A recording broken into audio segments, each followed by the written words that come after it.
আবৃত্তি করছি নিজে লেখা একটা কবিতা। প্রাক্তন।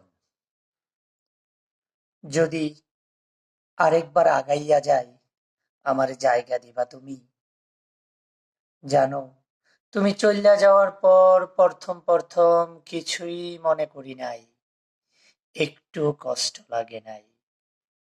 বন্ধু বান্ধব রে কয়া বেড়াইছি, আমি বেড়া সাওয়াল মিয়া, এইসব মাইয়া মানুষ লইয়া টেনশন ফেনশন করি না। যে চলিয়া যাওনের তারে আটকাইয়া রাইখা লাভ নাই। এই বেড়া সাওয়াল গো বুক ভরা হৃৎপিণ্ড, একটা যাইব তো 10টা আইব। সেই যে তুমি চলিয়া গেলা, একবারও তোমারে বাধা দেই নাই। যাওয়ার সময় তুমি যখন বারবার আমার দিকে ফিরা তাকাইতা, আমি হাসতা, আমার মজা লইতাম। তারপর 1 বছর, 2 বছর, 3 বছর, এইভাবে কইরা কখন যে মেলা বছর পার হইয়া গেল। সেদিন তোমার স্বামীর লগে দেখা হইল। প্রথম চিনি নাই, বেড়াই খুব নেশা করে, একটার পর একটা সিগারেট, গাঞ্জার নেশাও নাকি বেশ।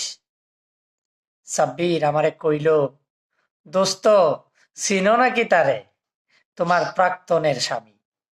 আমিও মাথা চুলকাইতে চুলকাইতে, কোন প্রাক্তন?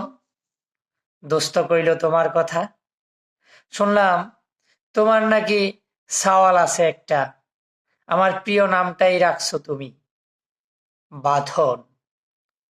মনে আছে আমি তোমারে কইতাম, যেদিন আমি বাপ হইমু তুমি আমারে বাঁধনের বাপ কইয়া রাখবা। তুমি কথা রেখেছ, আর আমি কথা রাখতে পারি নাই, কোনো কথাই রাখতে পারি নাই। ধন্যবাদ সবাইকে।